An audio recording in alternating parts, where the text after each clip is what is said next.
So I'm with David here at the dpaf, and we're talking at the moment, we're talking now about the impact of the lockdown on A-level students and undergraduates. Now, David, we've read a lot in the news about how education has been disrupted with children, teenagers being unable to return to school. This is going to have a massive impact on their career plans.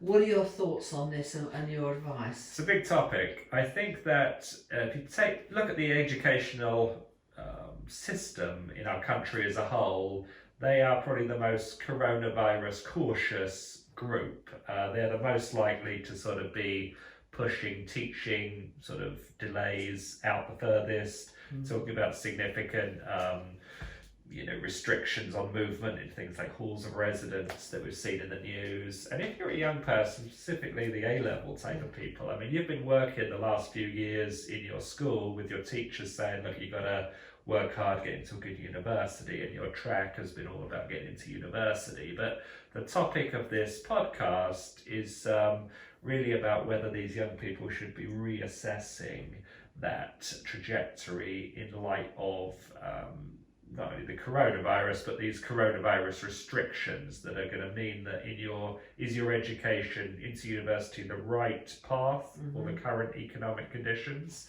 Is the high cost of university education appropriate in light of the fact that you might not be doing much classes, many teachings, you might not be having the normal university experience? So I think students are being charged sort of still the top rate at universities, but I think the quality of the university experience is sort of not what it was, shall we say, and we want to really think through whether this university trajectory is the right path for this group of people.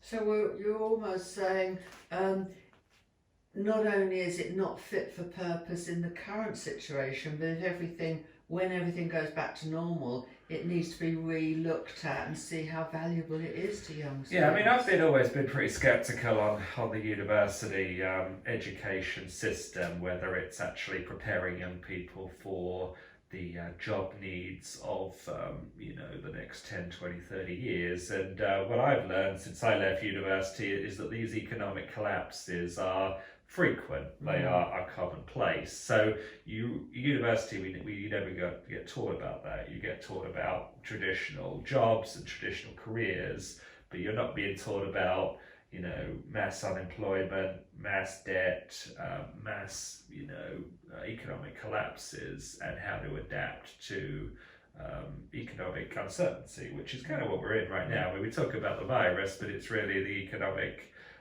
virus. It's the economic ill health. And the message I want to get across to young people is maybe you've been thinking, I'm going to university, I'm going into a normal career. Because of these events of 2020, you need to reassess. You need to reassess what you're doing. Are you, what other options are there? What other options can you get into that might be better for you in the short to medium term?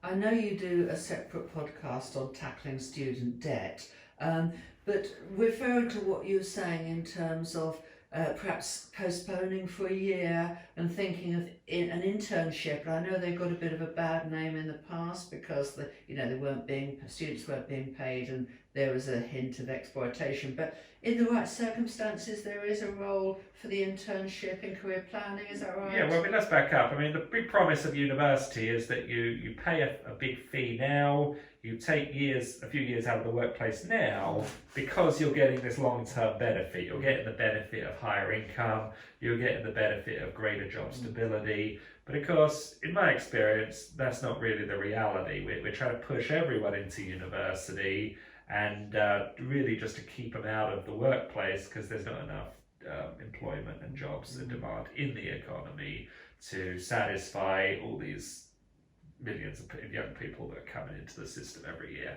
And it's a sort of a separate topic. But going back to your question, you're saying that there are other alternatives. I agree. I mean, internships, part-time jobs, work from home jobs. When you're a young person, you can get lots of experience and lots of different things, and I think there are great opportunities working from abroad is another one. I've done that. Gap years. There's lots of alternatives to university that I think should be taken more seriously at this time, just because the university experience and the value for money you're getting, I think, is about as low as it's ever been. So what you're saying, it isn't just the academic qualifications, it's much broader and more nuanced, if Well, you it's like, broader. life experience. Yeah, life experience. It's broad experience, and it's the skill of adaptability. Yes. That's what I want to get across to young people. It's being able to do a job now, and then in a few years' time do something totally differently, because that's the economy we have. We have an economy that's constantly changing and constantly having to adapt to chaotic events. And as a young person, you need to embrace these kind of chaotic events, and that's how you will thrive. If you think, hey, that these chaotic events are a negative, we want to resist them, you're going to struggle, because I think they're almost like an inevitability, of this generation and going forward.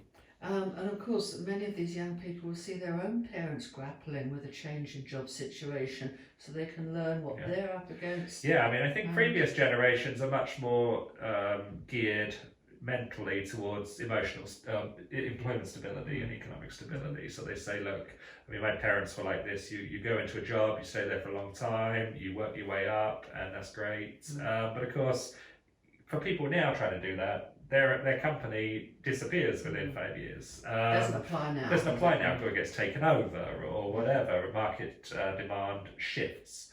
And as a young person, you've kind of got to look at your own skill sets and be attuned to adapting it to the needs of the market at that time.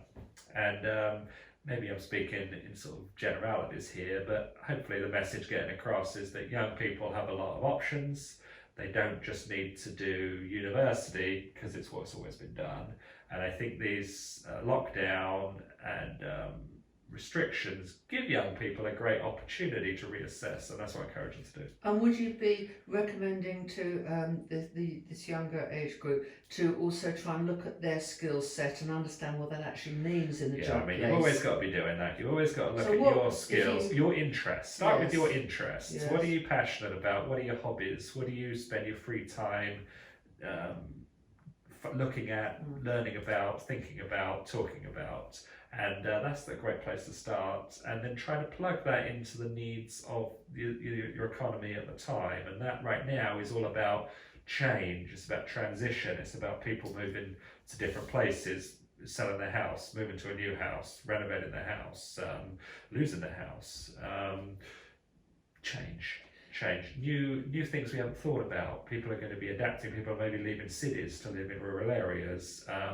The way we communicate, the way we socialise is all changing. So we want to be embracing that from an employment point of view and getting on the curve that's moving upward, rather than the sort of trying to keep looking at what happened successfully in the past and try to recreate that. You've always got to be almost like trying to look at what happened in the past and try to do the opposite almost, have that mindset, because change is almost inevitable right now.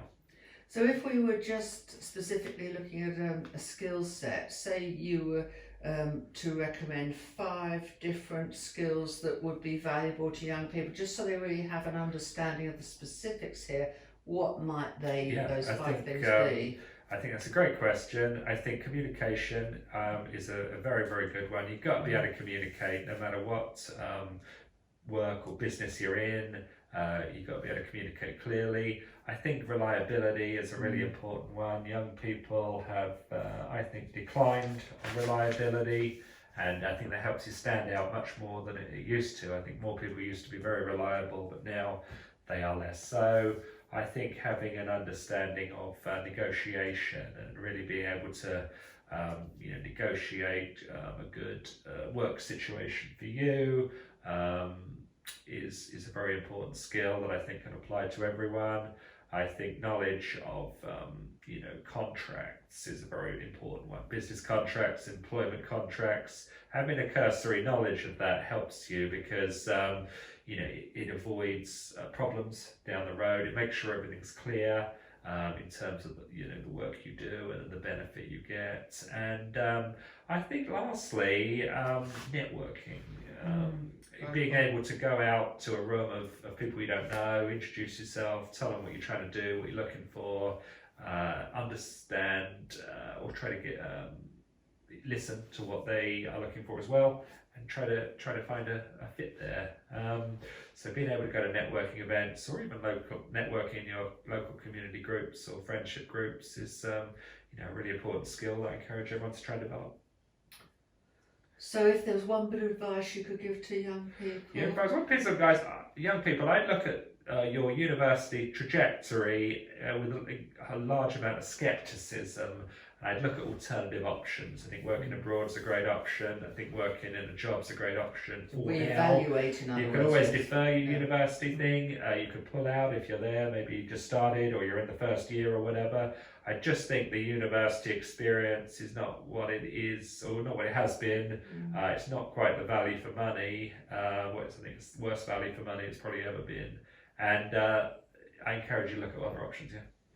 Thank you, David. This is a very, very important issue, particularly in today's world, and I think it's very useful for this to be covered. What steps should our listeners do to find out more from you? Yeah, well, you can always visit our website, and we do one-on-one coaching, and we can definitely do consultations for young people who want further advice, and definitely encourage people to subscribe and to get in touch with any questions that they have.